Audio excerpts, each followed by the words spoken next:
নিয়ত করছিলাম মোবাইল আর খারাপ কিছু দেখব না, কিন্তু হঠাৎ করে আল্লাহ আবার ফাহেসার মধ্যে চলে গেছি। রাস্তায় বের হওয়ার সময় নিয়ত করে চক্ষু নিচে নামায় যাব, কিন্তু চক্ষু তোলার পরে চোখের গুনাহ হয়ে গেছে, কানের গুনাহ হয়ে গেছে। আল্লাহ আমি ফাহেসা করে ফেলেছি। আল্লাহ বলছেন নবী আপনি জানান, ওয়াল্লাযীনা ইযা ফাআলু ফাহিশাতান আও যালামু আনফুসাহুম যাকারুল্লাহ,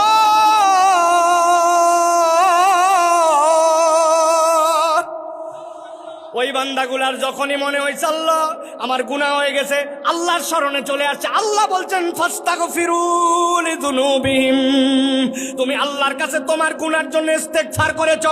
ওয়া মান ইয়াগফিরুয যুনুবা ইল্লাল্লাহ, আল্লাহ ছাড়া তোমারে কেউ ক্ষমা করতে পারে না।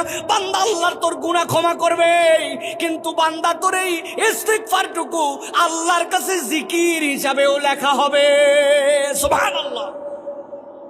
আল্লাহ রাব্বুল আমিন লালে লাল করে দিচ্ছেন বান্দাকে, বান্দা তুই পাবি আর পাবি, তোর পাওয়ার কোনো শেষ নাই।